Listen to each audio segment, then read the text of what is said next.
Welcome to the Life in Flow podcast. The three of us, Yulya, Polina, and Irina, are exploring what life in flow and flow in life is. Join us as we experiment, test our diverse hypotheses, and have fun in the process. Will we find an answer?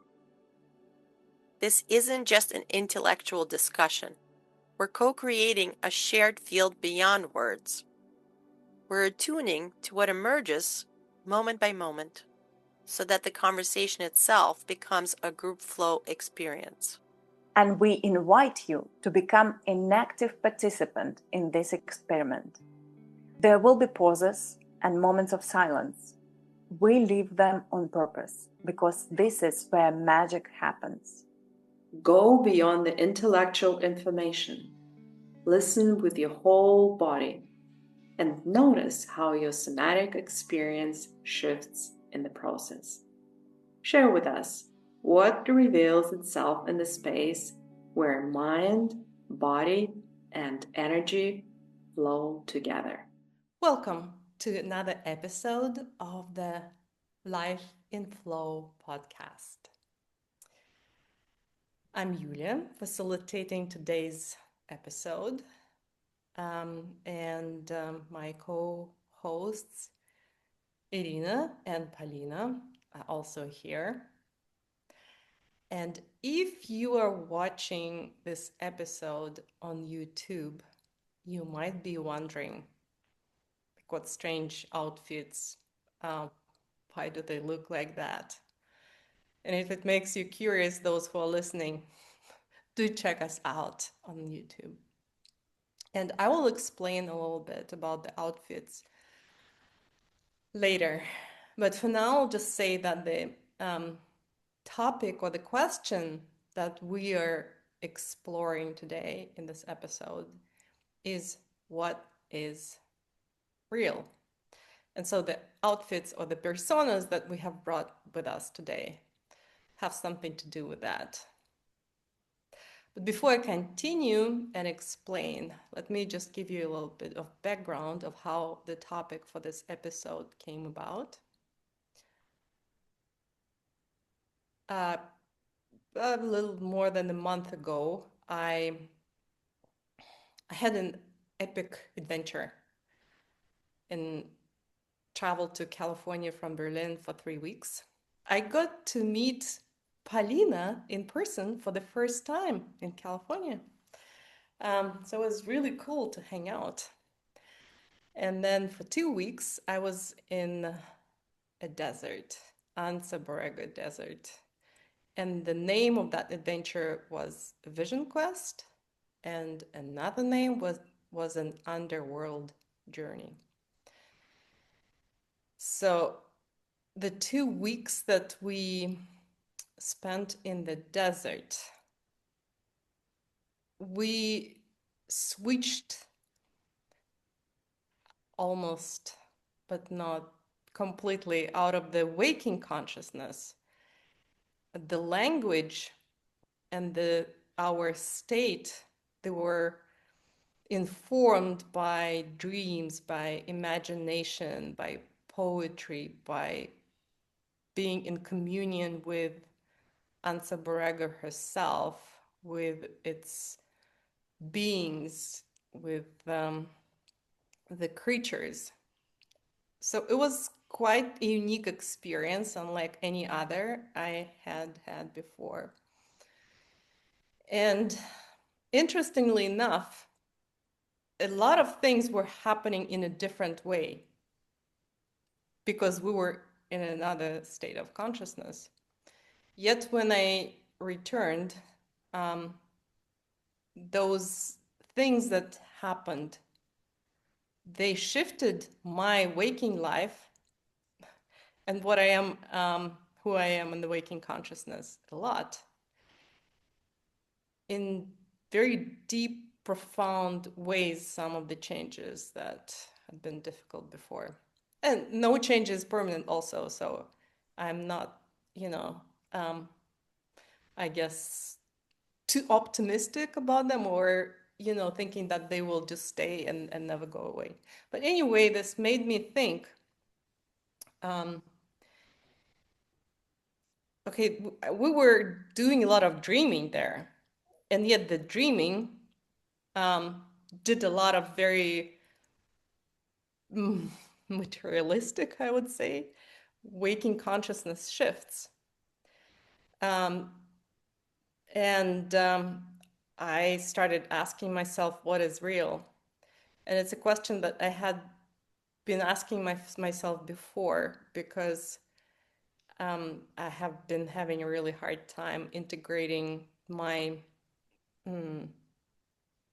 urge to go to inhabit, the dreaming worlds more openly, I would say, and the underworld more openly. At the same time, being grounded in this waking reality. So that's how, where the question is coming from. And the question is really big, what is real? Because there are so many layers and there are so many ways that you can approach this question. So an intention that I have for tonight is just initial exploration.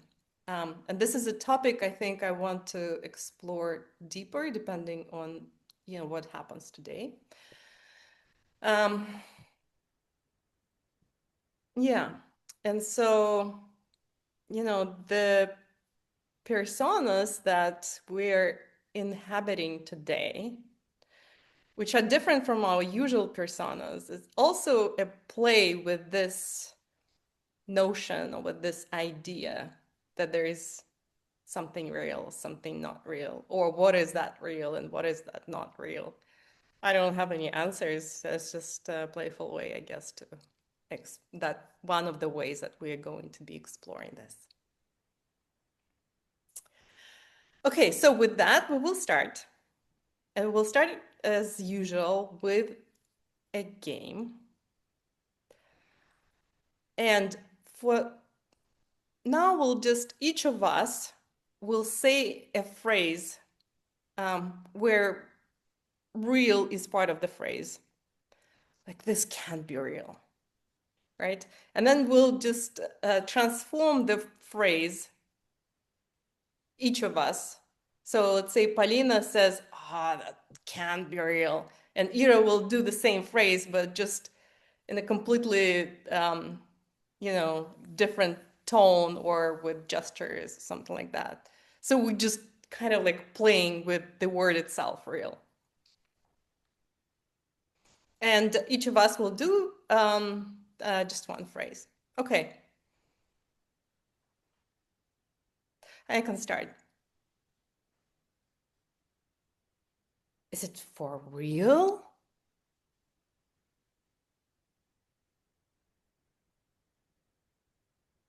Is it for real?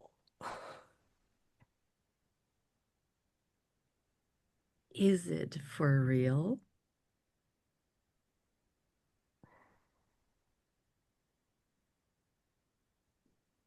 Do we change or we Yeah, go with the same yeah, phrase? we change. Okay. Uh-huh. Okay. Is it real or is it all happening in my head?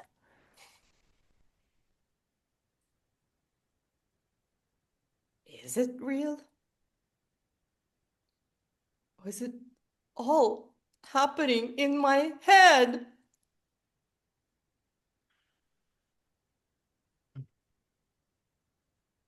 Is it real or is it all happening in my head?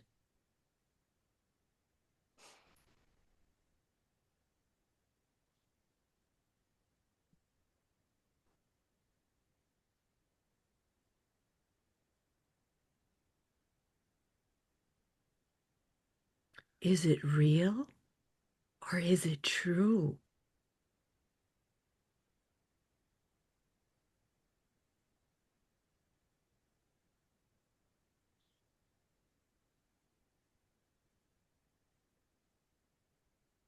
Is it real or is it true?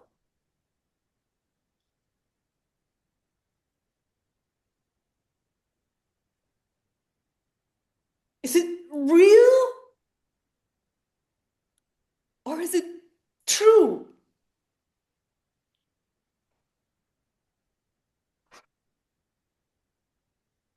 Thank you. That was fun. Thank you. It was. Okay. Now we're gonna have another game. We'll go to the questions. And it has to do with the persona that we have created for ourselves. And the first part of the game is I invite each of us just kind of to describe matter of factly, like what artifacts are there? How did you create your persona? So it's not going to be, about a lot of imagination or really inhabiting. It's more, okay, this is how I have assembled my persona. Like I have this and this and this, and here I am.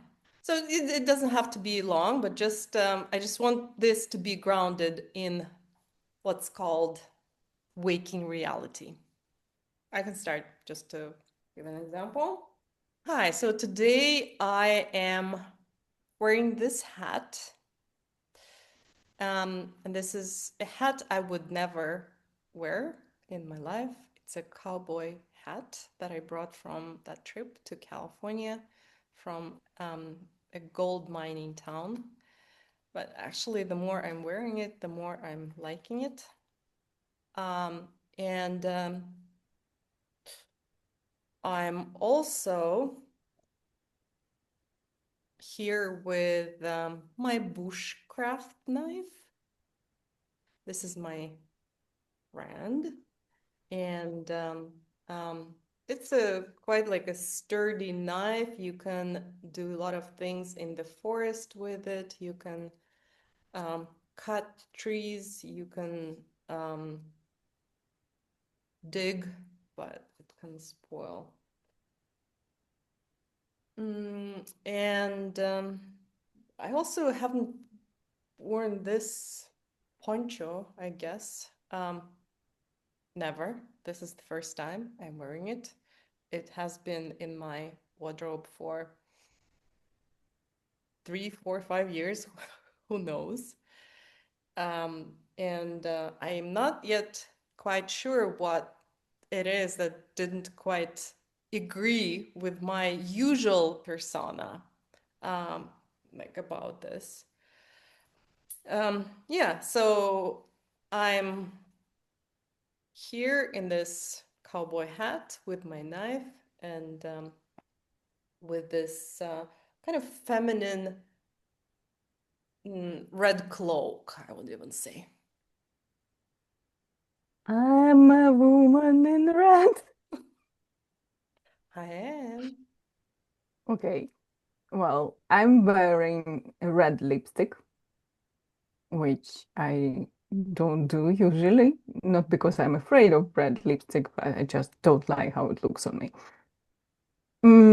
I also, painted my lips a little bit wider than they are, just like to create the effect of more lips. And I painted my eyes differently, so I have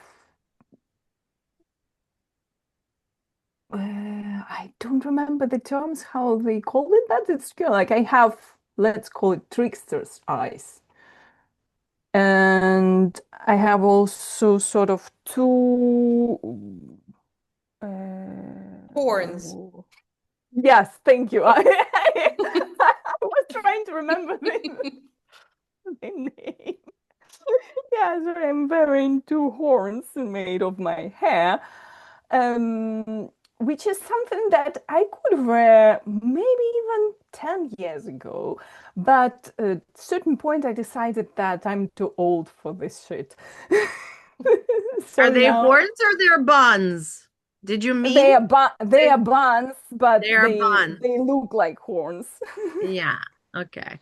And they are asymmetric, which was I was not going for asymmetry on purpose, but it happened this way, and I thought, okay, I usually really try to look more elegant and like beautiful. So I said, you're like, this air of not caring about my looks would serve the purpose. I also wear a choker in the style of like something gothic, which is not my style at all, and black sweatshirt. And I haven't been wearing black since I was a teenager. So it's like sort of the combination of things that I never do these days. I am wearing a long black dress with a slit and with feathers that is open here. And I'm also nurturing this little feather bag next to me.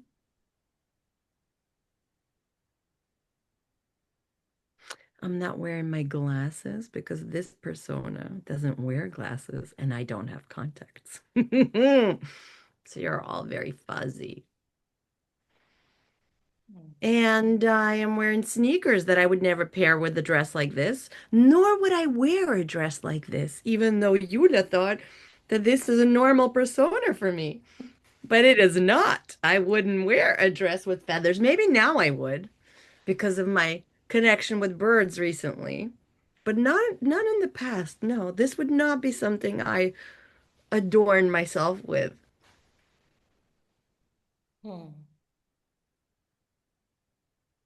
Okay, so thank you for this introduction, which was just kind of about describing in the waking terms what it is that visually we have on us. And so in the second part of the game, I want to invite you to go more and share a story of that persona that you are inhabiting. And it can start, for example, with the words, I'm the one who,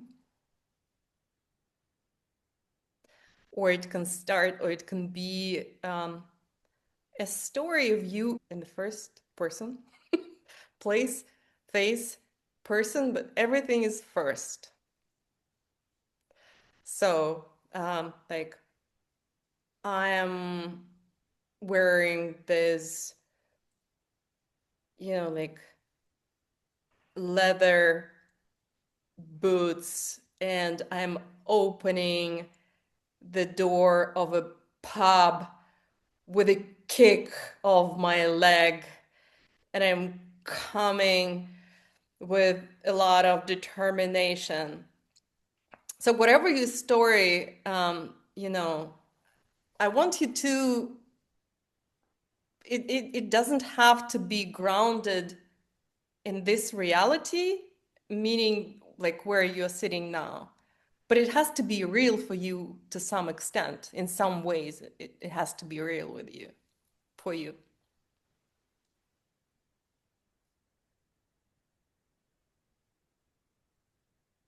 And it can be real in terms of, again, some characteristics or something that affects your core that happens when these pure physical things are there. Okay, I can try because I haven't done it myself. I haven't tested this.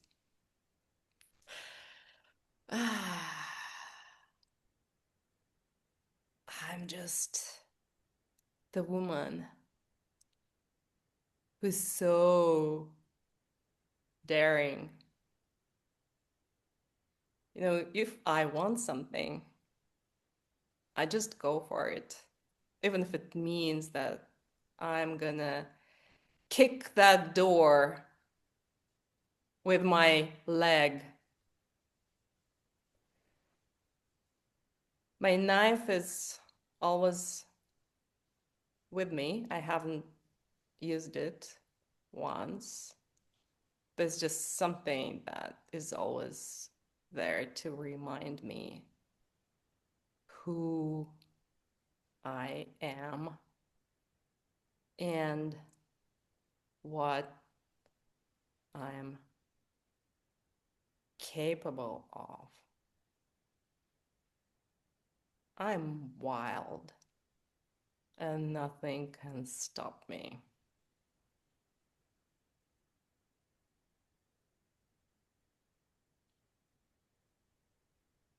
I believed you. Bravo.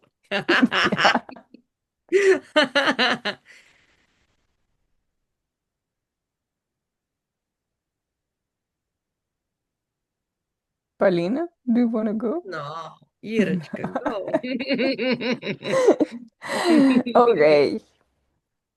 I am the one who doesn't care about the rules and who doesn't care about the others and what they think of me and what they want and what they do, because I do whatever I want to do whenever I want to do it. And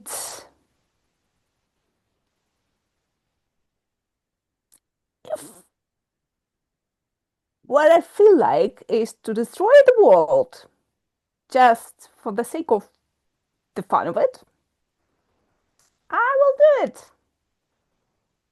Because I can. Uh,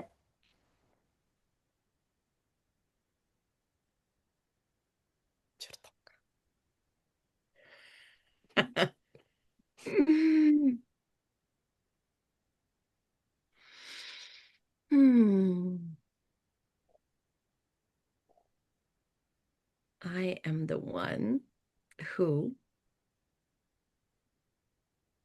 will use my sensuality to get what I want. I will be so soft and gentle, and I will invite you in to my world of pleasure and desire. I will turn you on to everything that I want, and you will give it to me. And I will pretend to be a gentle little bird. Oh, so gentle and so soft. You're gonna think that I wear dresses like this every day. You're gonna think I have a whole wardrobe of these kinds of items. You're gonna want to contribute to that wardrobe.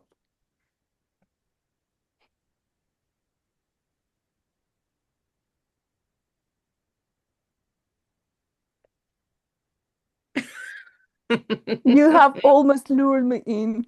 Yeah, Almost. yeah. I very much felt like contributing to the wardrobe. Like, where's my wallet? I love What's your bank it. account? I will give it to you after the episode. Oh, thank you, girls. Thanks for playing. So I guess my first question is just an invitation to reflect on that experience. And so we started with just basically being real in many ways. And then we were not real in many ways, but then in some ways we might have been real. So I just wonder if there's anything for you there after that game. Can you repeat the question? The question is any reflection from, like what was real, what was not real, and where real and not real overlap maybe. So kind of like, who are you?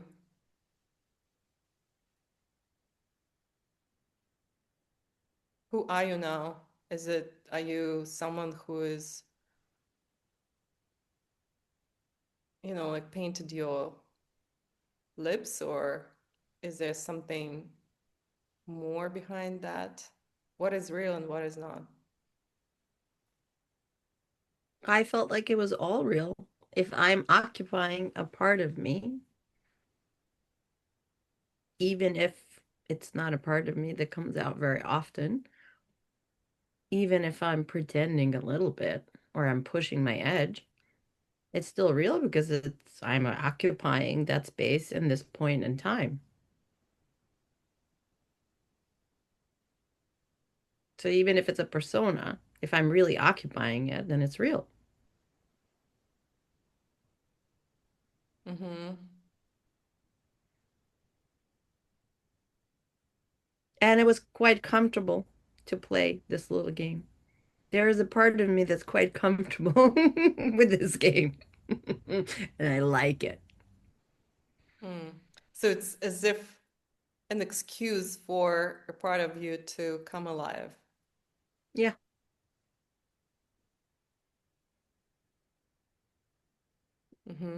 And the part of you, or a part of you that comes alive, interestingly, that it needs something, maybe not necessarily, but this time within the context of the game, it needed something,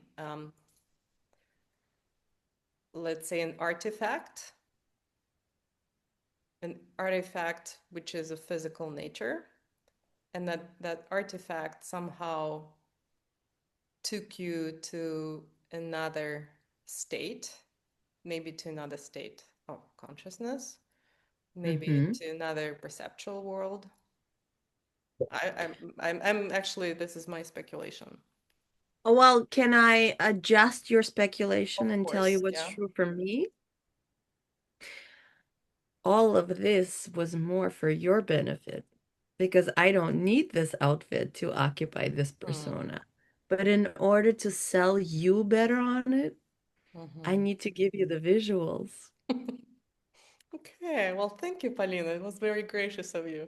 I appreciate you playing along. The audience,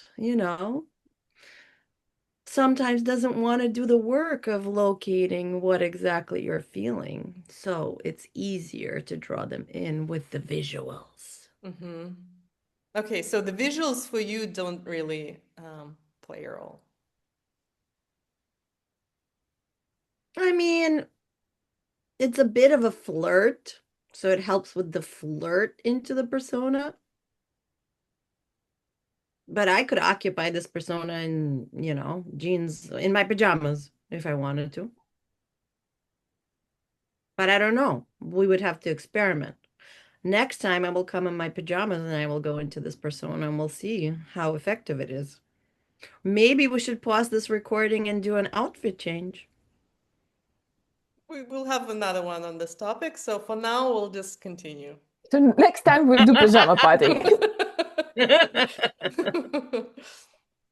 Yeah, but it's like it's true that even in theater or in acting schools, they have like two different directions. One, the Stanislavski system, which goes from within into the embodiment of what you first feel within, and then there is the totally opposite approach when you first use the artifacts to help you to embody the character that becomes so ingrained that you start being this character, but you begin with the artifact. So both approaches are valid.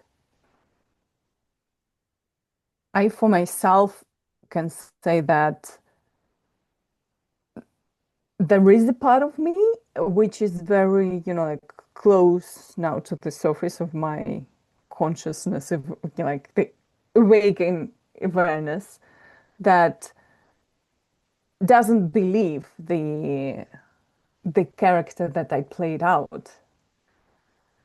At the same time, I know, and I'm not talking about the theoretical, cognitive knowledge, but I know in myself that this character is a part of me, that that she exists in me somewhere very, very deep within. So I still have doubts regarding the how convincing I am in embodying my shadow. Yeah, but I assume for the three of us, the personas that we decided to inhabit to some extent are important, right? And maybe they are real to some extent, and to some extent, they're not yet, or they're not already. You would have had to change the assignment for us to pick a persona that is either not existent or like very inaccessible.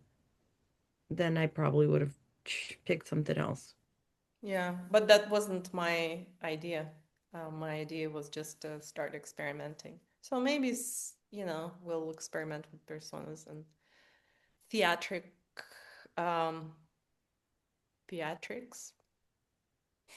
more one day. Yeah, for me, like impersonating and being really real with artifacts, but also with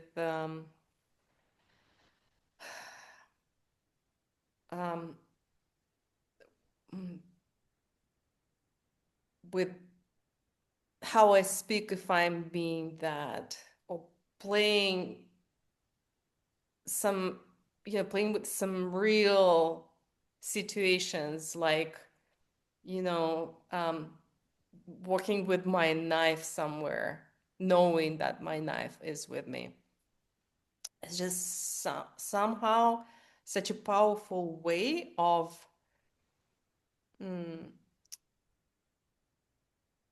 getting that persona I want something from to be more alive and to be more part of my like real waking life, I guess. And so my next question is, what is real and what is not real? And specifically, I want to start with things like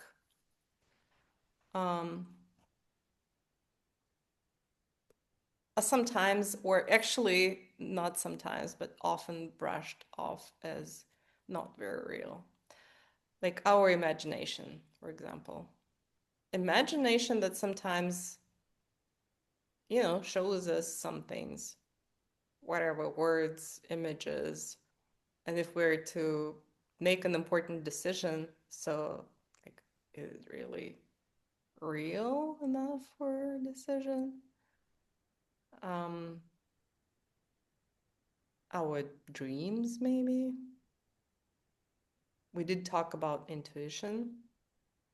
But anyway, my question is what you see as real in your life from the different modalities that often are not considered real in the Western world. What do you mean exactly?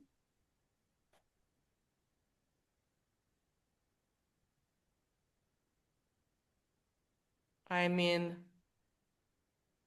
how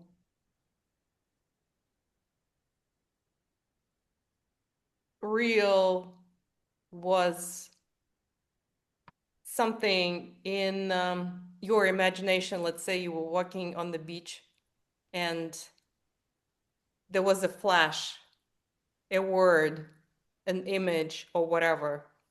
And then you come back. Are you going to make a decision, an important decision in your life about it? Or do you keep it in a separate place?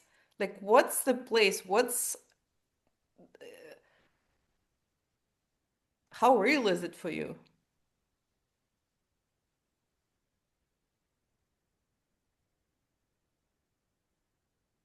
How real, it depends on how much you believe in it.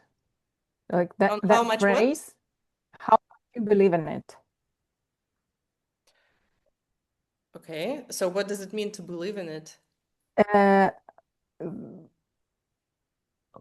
what does it mean to believe in anything? You believe that it's real because for you it's the reality you occupy. The phrase that I used in our game, like, is it real or is it all happening in my head? Is the quote from Harry Potter. Which for me, or actually the answer from the Dumbledore was, this is something that Harry asked Dumbledore when he dies, and they meet in the limbo. And in the end of that conversation, Harry asks, "Is it real or is it all happening in just in my head?" And Dumbledore says, "Of course, it's all happening in your head, but why on earth should it mean that it's not real?" So, like, when I read it, I thought, like, oh my God, it describes my whole life and how I operate in the world. Because for me, for my whole life, my imagination and what is happening in my head has been always more real than the physical reality. And like, am I capable of making a decision based on my imagination? Well, I think I have been doing it for my whole life. The problem is, and I call it a problem because, like, something that we talked about and I mentioned a lot of times, we're social beings, so we're social animals. So, like, we're not just occupy some reality we believe in, which most probably is all an illusion, but we occupy a shared illusion. So, like, something is shared, something is not. So, like, the more your illusion is, no, like, the less your illusion intersects with the illusion of the others, the more problems you may encounter with. Because you're like, when everyone says it's this one, but you go, no, it's the different way, like, you become excluded from the shared reality. And even in this case, like, our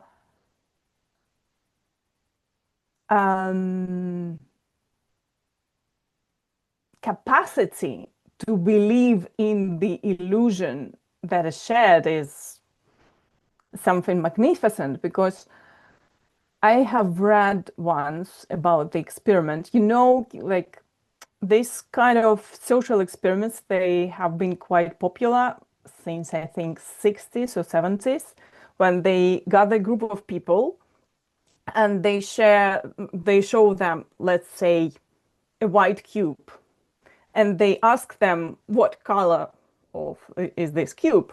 So, like, there is only one, the real subject of the experiment, all the rest are actors. So all the actors, one by one, say that it's black.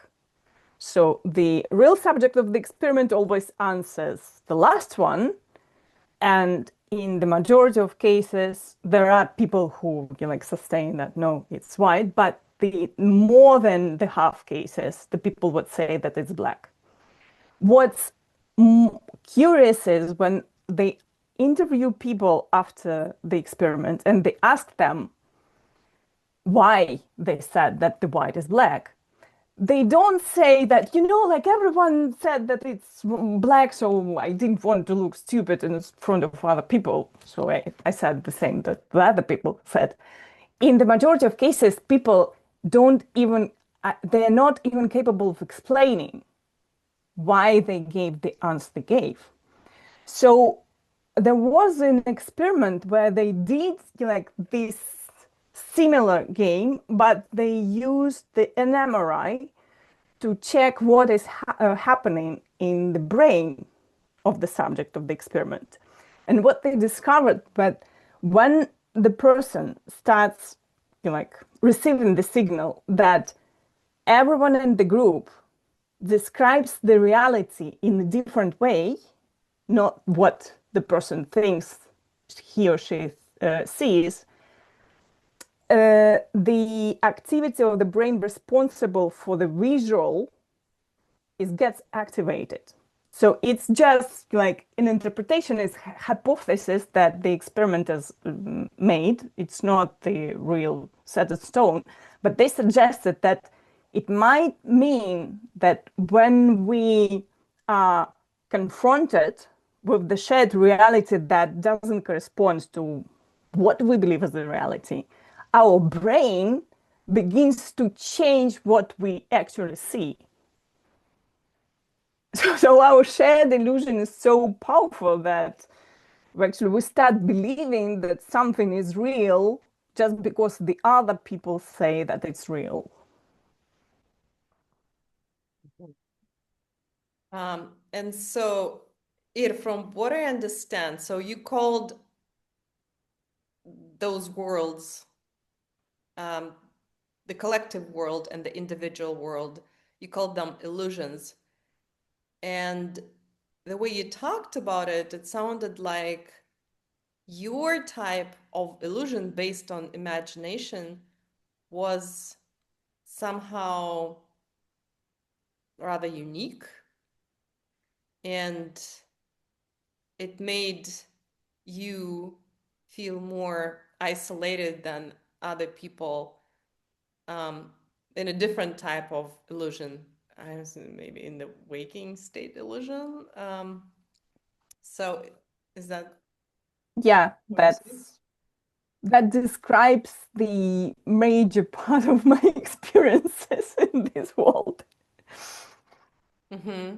So, in your opinion, there is a conflict between this, I would say maybe perceptual world, and then the perceptual world that is rooted in the waking reality.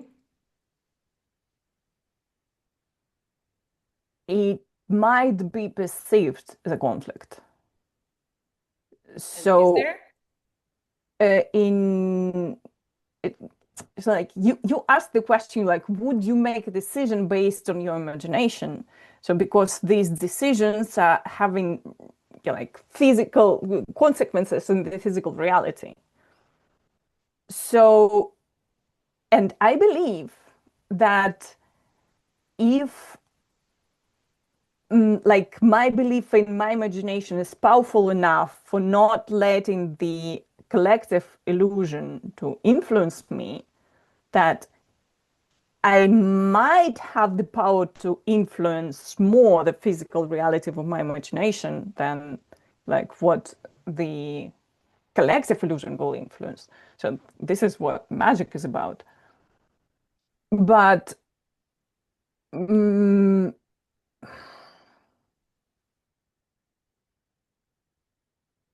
well,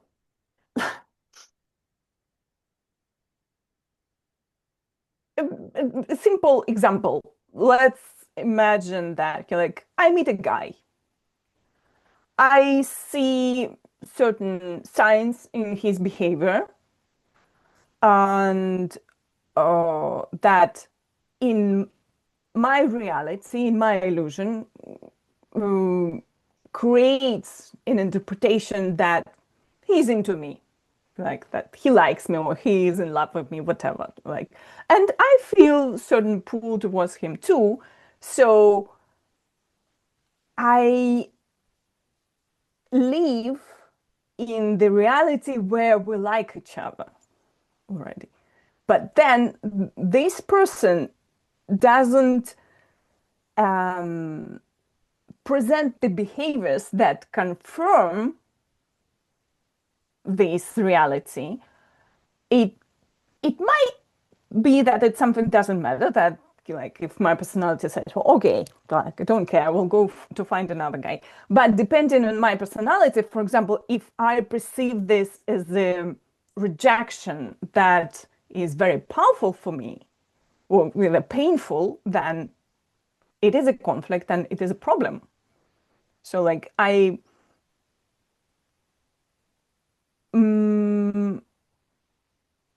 base my behavior and my interpretation of reality based on like one illusion, and I discover that this illusion is not shared by the other person, and it creates certain unpleasant experiences for me, then it is a conflict. Okay, so it's like you see the experience life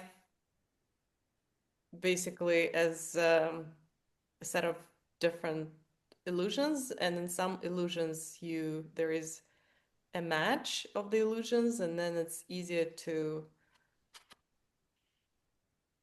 I guess, share that world with someone.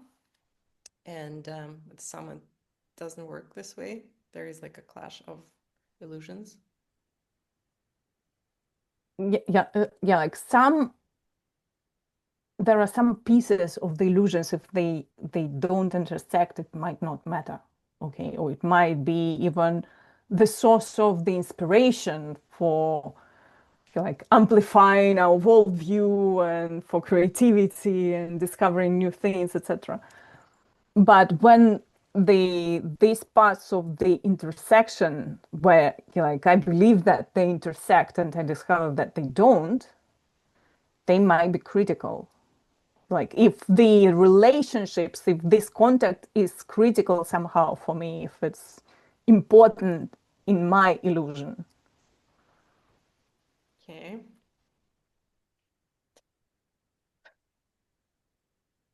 Polina, what would you say? What was the original question? Because we just went down so many different pathways.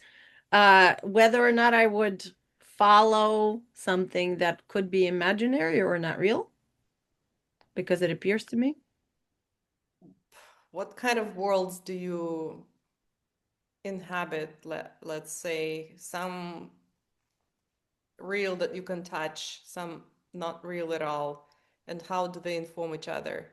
Like, for example, in like what do you consider real in your in which world do you consider real?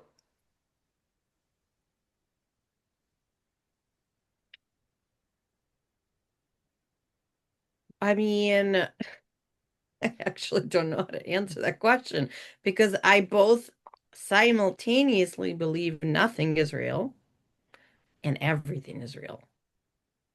Can you talk more about that? I mean, okay,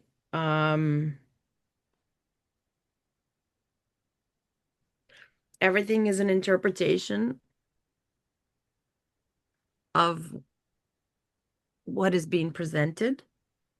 I am very aware that my interpretation is usually very different than those that surround me, which always begs the question of what is real. Is their version real or is mine? Is any of it real? Is all of it real at the same time?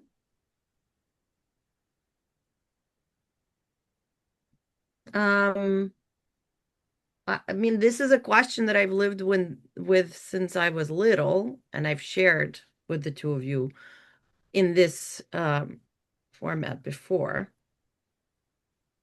Now, of course, there's more out there things that maybe are harder to.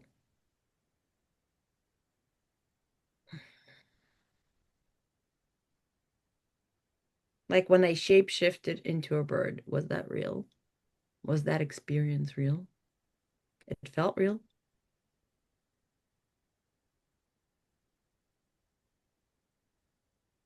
Could I explain it to someone else that would believe it as real? Maybe. Was that just my imagination going wild and activating a bunch of cells that have sensory perception? I'm going philosophical because I legitimately don't have another answer for you. So maybe ask me a specific question.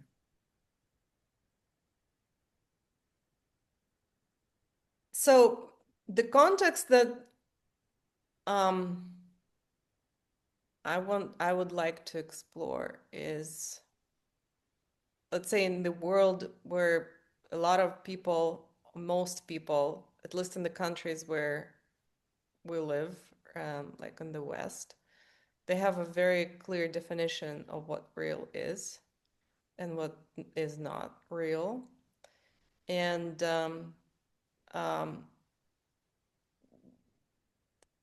really, they do have a definition of what is not real. And it's reflected in a lot of things like healthcare, for example, that people who engage in whatever energetic practices, for example, or other thoughts of practices, they are allowed to, yet they're never recognized as something that insurance would pay for, things like that. So, I mean, to me, there is a very clear divide.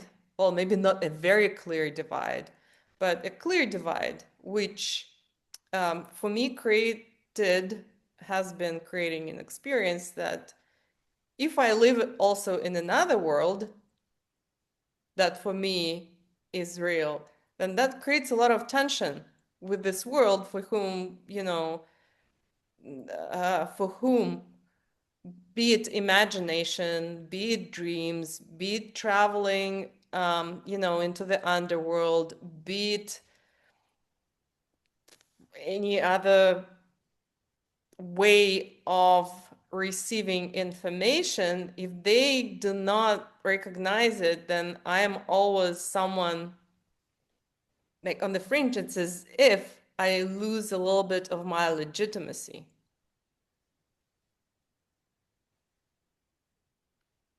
Yeah, that makes total sense.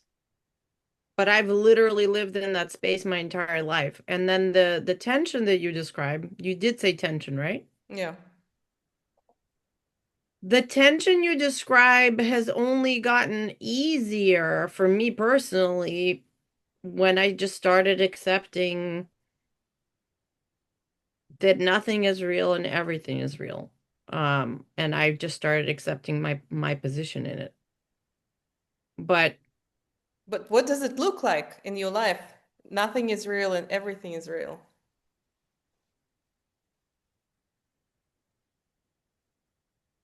I mean, collective consciousness, I've always been on the fringe of whatever everyone else says it is. So I've also tried to question it and try to understand, to like locate myself compared to what I'm being told. What does it look like? I don't know. It looks like there's a bunch of people saying something and I'm like, okay, well those bunch of people are saying that. I don't know if that's actually true. That's their experience. To them it's true. They're creating it into reality. I have a different experience. They won't listen to it. So I have to like hold it with myself, by myself, maybe with a few other individuals that I come across that are also more capable of holding things on the fringe. Am I answering the question? The question was just what it means in your life, that to hold that, I guess, worldview or to inhabit that world where everything is real, but nothing is real? It's just a constant state of questioning and not taking anything at surface level, even though I have respect for a person that says that this is blue. Like, I understand that to them it is blue, but I also know that it's possibly green. And maybe to me it looks red, but it could actually be green. To them it's blue, to me it's red, but it might actually be green. Meaning the tension of holding multiple things as possibilities at all times. Yes? But what if you need to make a decision and this decision depends on whether it's blue or green or red? Yes. So in that case, I will most likely follow where there's energy, where I feel there's some aliveness, where there's some sort of pull, which may or may not have anything to do with the reality of the thing. The aliveness And isn't I the know, reality. well, and I also know that every choice and every decision is still a fucking gamble. I have no idea what real is. I have no idea where this decision point will take me. I have no idea if I'm even collecting the right data to have a little bit more sense of like all the aspects of this thing that is real or maybe not, or maybe both. Aliveness, you were asking me about aliveness?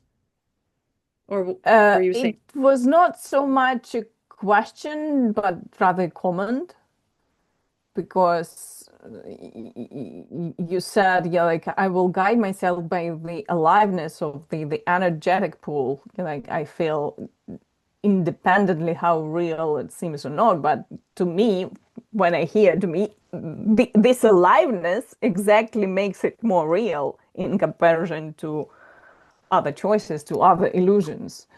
In comparison? In comparison, yes, thank you.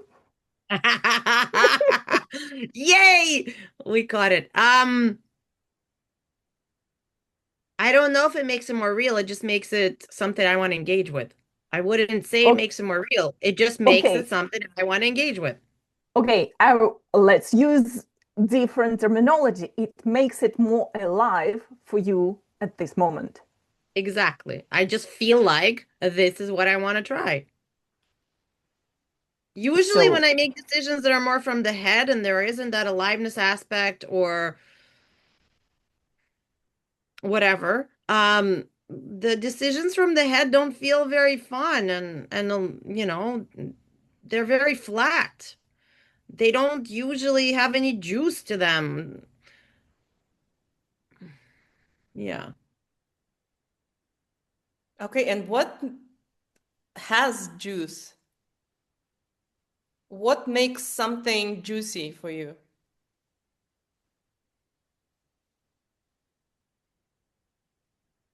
I mean, honestly, the less 2D reality something is, the more juicy it is.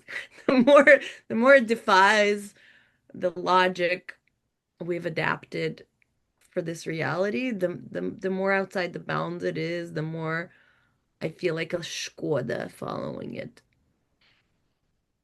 What is Skoda in English? You know. eh, Um, you live in US, you should know better.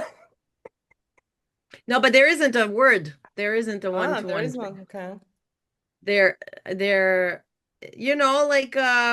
like a brazen child sort of. I mean, what's more fun than to prove everyone wrong?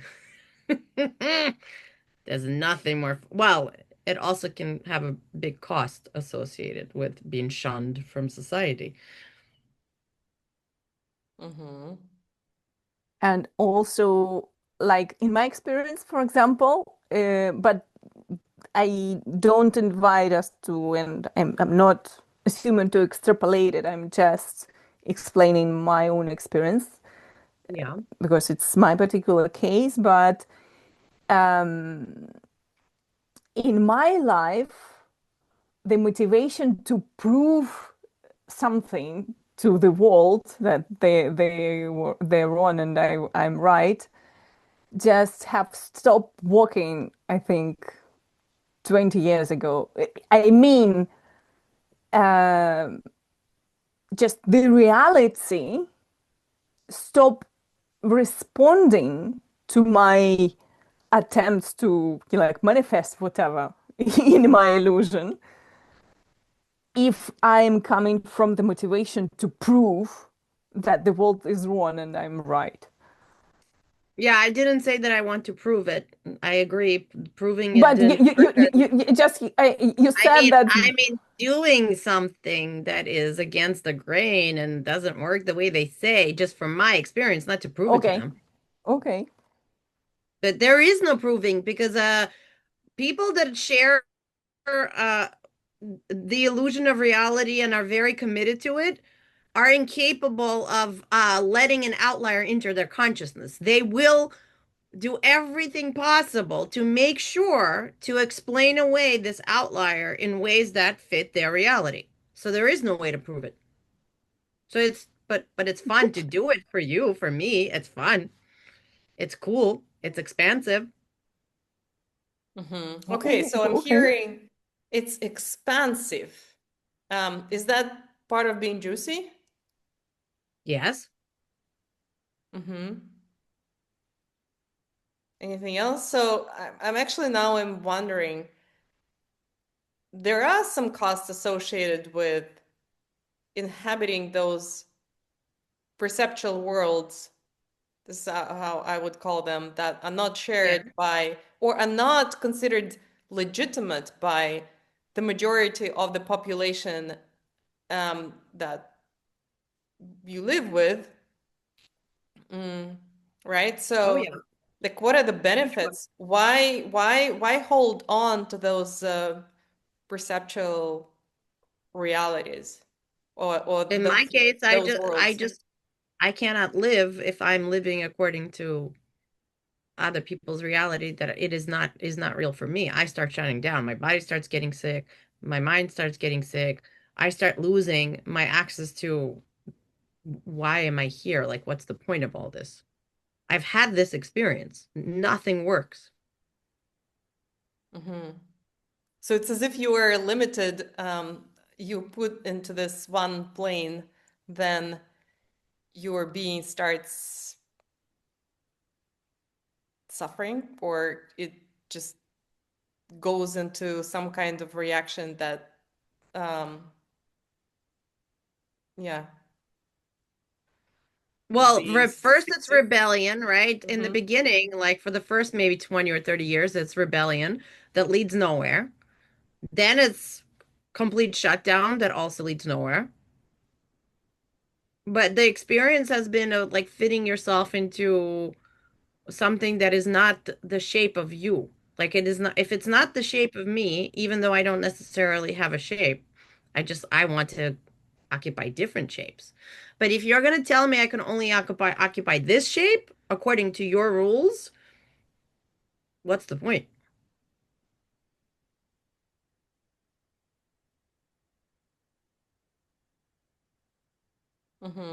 Yeah, I sort of share this.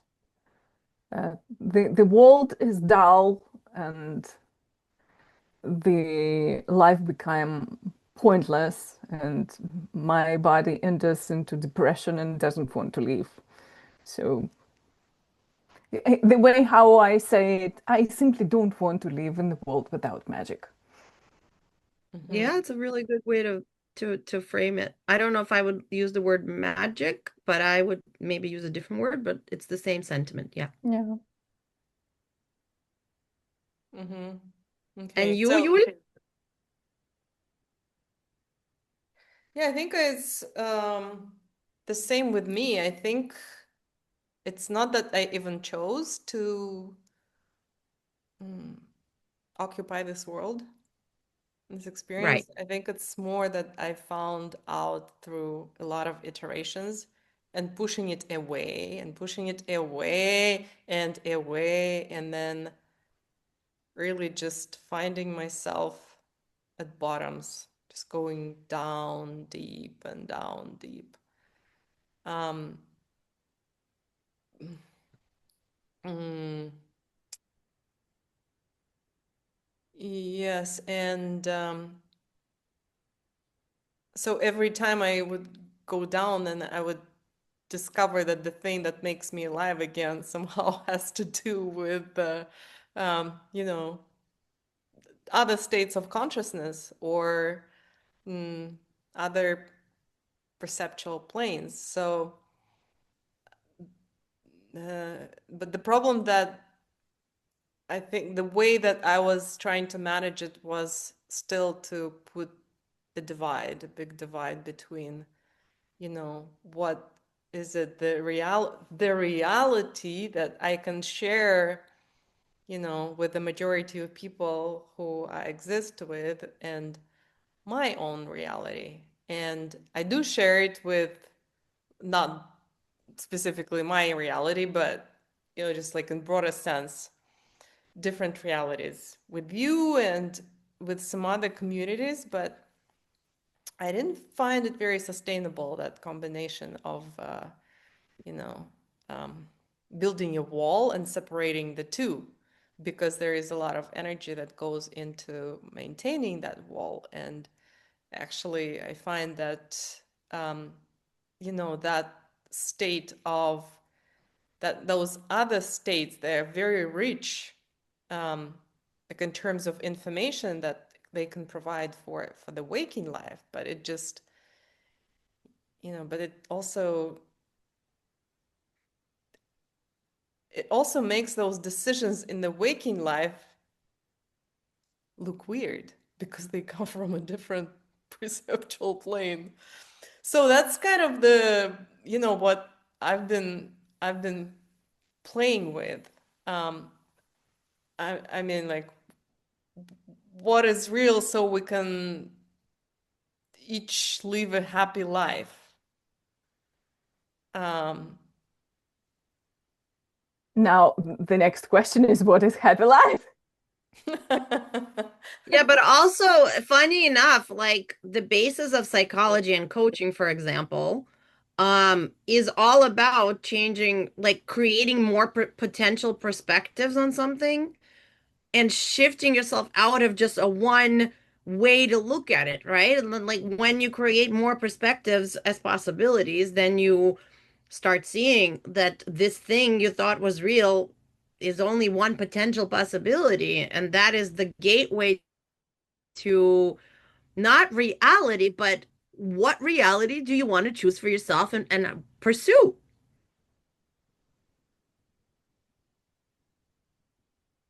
Literally, like the you know what's out there in terms of healing other than medication. Uh, well, even some medication, actually, we can make an argument there. But all of it is about changing your state, right? And or changing your perception.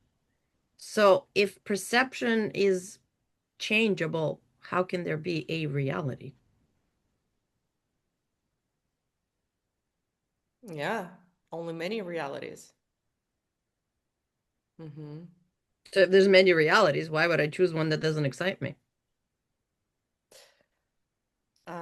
Yes, I guess, you know, the question is there an agreement in the society that we live in that a lot of different realities are accepted and welcome, maybe? No, the agreement is that only one reality is accepted and welcome. Yes, yes. Yeah, I agree. I agree. Well, This is not all of society is like that because look, the three of us are here. We make space for each other's realities. You show up with a knife and a cowboy hat. You're telling me that this is not real, but I perceive this as very much part of you. Like I believe Yeah. this. And Ira is saying this is like also something she had to really go deep to get access to. And I'm like, really? I feel like this is totally you. Like I don't know. I don't have that perception that this is not. This is someone you only visit rarely. I believe the two of you. I believe myself in this role. Mm-hmm. So what's reality? Um, Well, how often, for example, in terms of the characters, for example, how often do I inhabit this character when I'm making steps, when I do something in the physical reality, not when I'm just imagining something in my head. From your perspective. But from my perspective, I've seen this persona many times. So what's real? Your perception of this persona and how often you access it, or my perception of how often I've seen it? Or is it all real or none of it is real?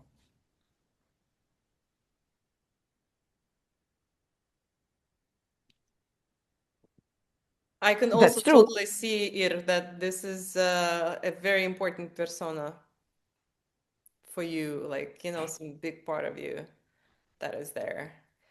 And, like, I think what really makes me interested in ways of combining a lot of realities or inhabiting a lot of realities is that um, I've seen how things like that, just inhabiting a different persona in a really like emphatic way, or enacting something from the position of a different perceptual reality, it creates almost an instantaneous shift in who you are in the waking reality and how you are capable, like what you are capable of in terms of, whatever, like doing, being, um, creating in this waking world.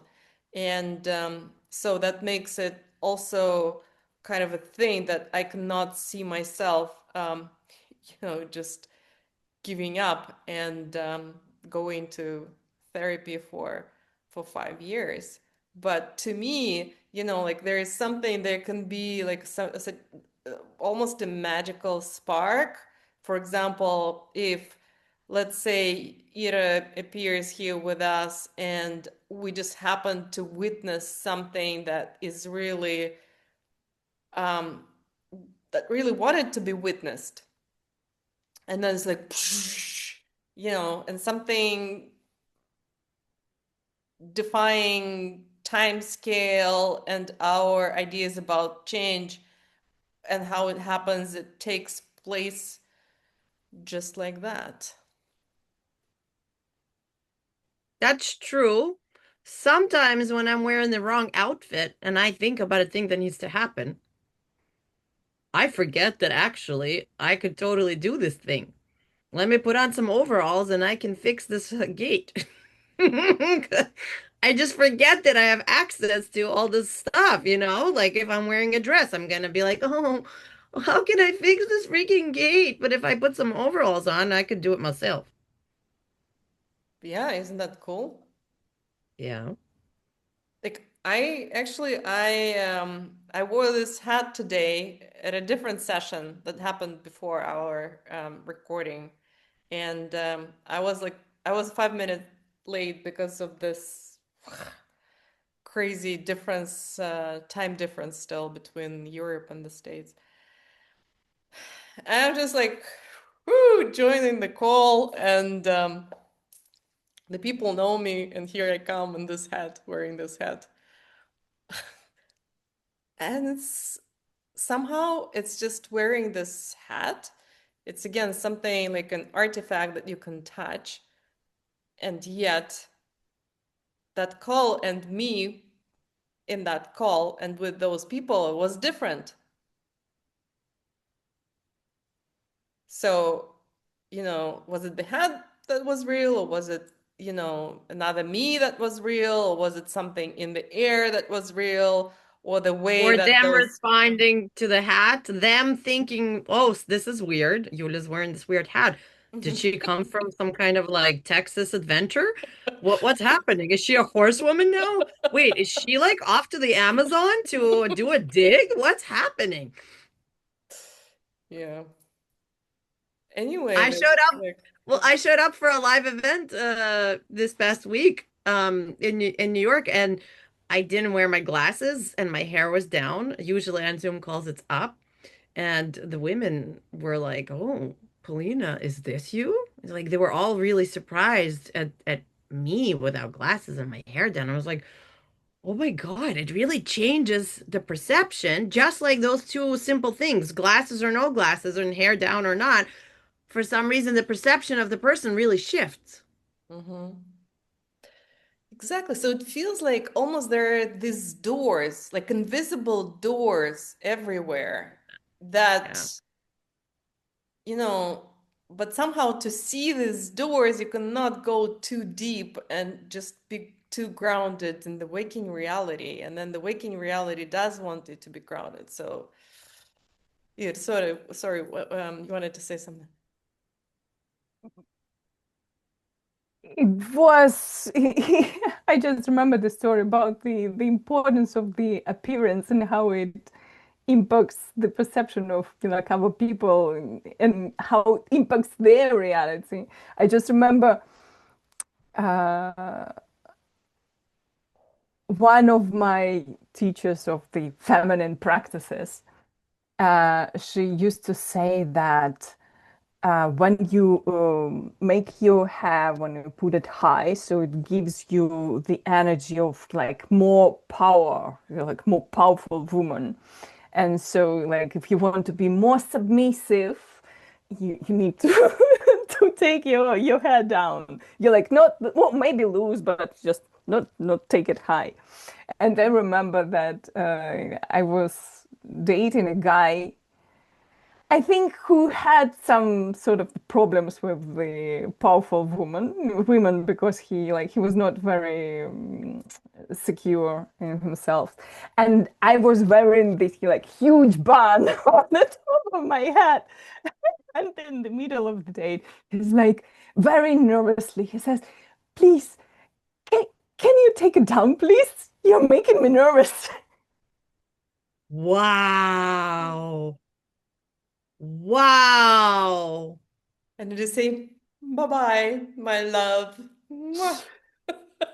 No, I didn't say that, but I took it down. You're like, I thought, okay, if poor guy feels so nervous because of my pun, I will be more submissive.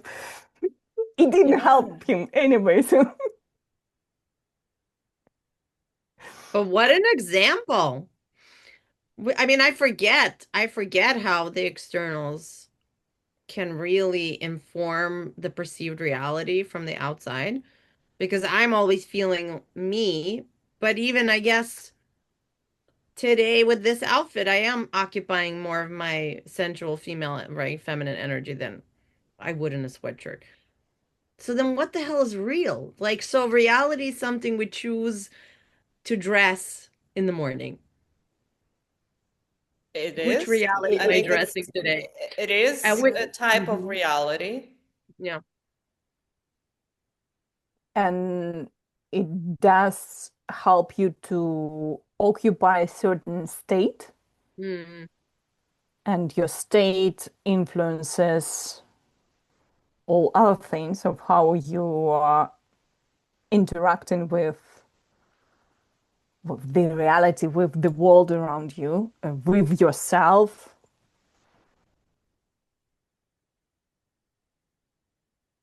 Hmm. Okay. So I must say that this we're gonna be wrapping up, and yeah, I must say that I'm still kind of wondering about reality and about maybe the right questions that um, I might have asked but didn't ask. But it was a fun exploration, and exploration for me to see is like it is even hard to like put my finger on it. What, like, this is real. And maybe it is due to the fact that when a lot of things are real to you, then you might lose this Like, well, how is it not real? Of course this is real. So I guess it's more about the interplay of, like the living in a world and collective mm, which strongly disagrees with your realities, right? Yeah, so I wonder, let's just maybe invite you to finish with anything. Maybe, we're leaving with a question or whatever you are taking from our conversation. I used to really want to have a sense of shared reality. And so that, things could be more defined and contained and more predictable.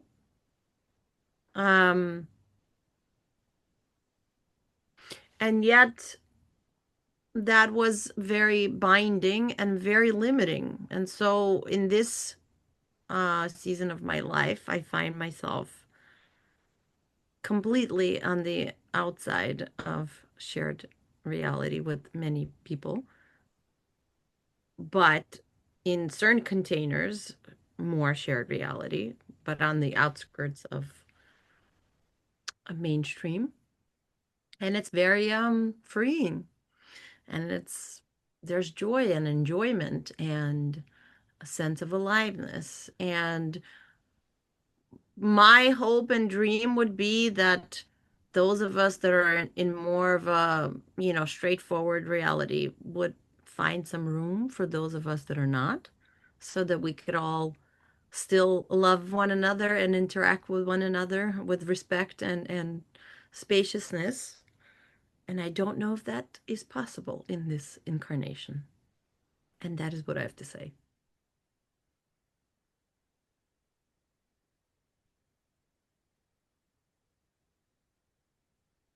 I think what Polina said, that like this approach of accepting that the existence of multiple realities at the same time, and so giving them space and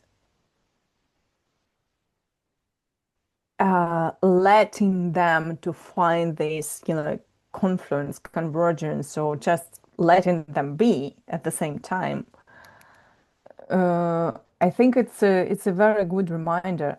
I, for myself, still do want to have the experience of shared reality. The thing is that the more I allow myself to be guided by this like feeling of aliveness, the more I find these experiences. So like I don't have an illusion that the whole world will share my reality, but like let them be. Like it's enough for me that I found the two of you. And so like the more they do it, the more I have this sense of like, wow, like this reality is very much shared. So I have other groups with whom I might share other aspects of like of my other realities. And so like as long as those interactions, those contacts, those shared realities give me this experience of aliveness, I think it's enough. Mm-hmm. Yeah.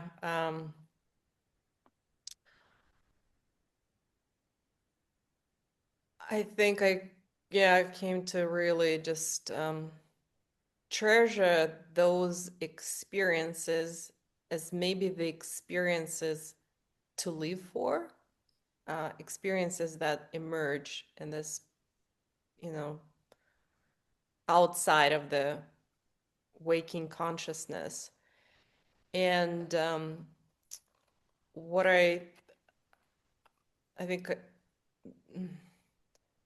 where it leads me is, how can I create and support more capacity in myself so that I really claim them as my reality and I inhabit them with like courage and owning them, because I find that owning them, which is very much tied to, you know, like my capacity to a lot of things about, you know, like what's going on in my personality or in the subconscious. Um, you know, my capacity really amplifies them. Me saying publicly, yes, I own them. This is who I am. Those are my experiences. It's as if they speak back and they say, "Whoo, yes, yes to that." So, yeah, that's really what I'm thinking about as super important. Wait, but can I also just want to add one more thing? It brings me so much joy when the people that I interact with have range. Mm-hmm. What do you mean? There's different personas available. There's different ways of interacting. Like the two of you have range, and I love that. And it's so limiting to interact with someone who doesn't both doesn't have range within them, but also doesn't have the capacity to hold range in someone else. Mm-hmm. It's Yeah, also boring. range. Exactly. You know, there's Range. surprises, intrigues, things are possible. A lot of things are possible. Okay, girl. Whereas when we're younger, that right? We were taught that we need to pick one persona and really get like super good at it and like just be that for the rest of your life. Oh, the shackles. Yeah, so how about we finish with our personas that maybe we started with, or maybe they have slightly changed or whatever they want to, however they want to show up.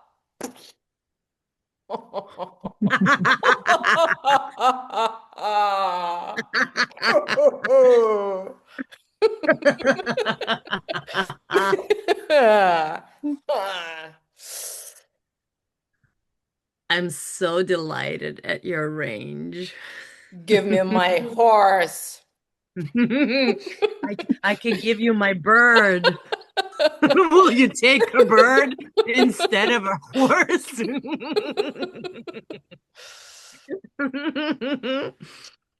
You tried to convince me, baby. We can talk about that. Oh, challenge accepted. And I Irunia. simply don't care. Oh.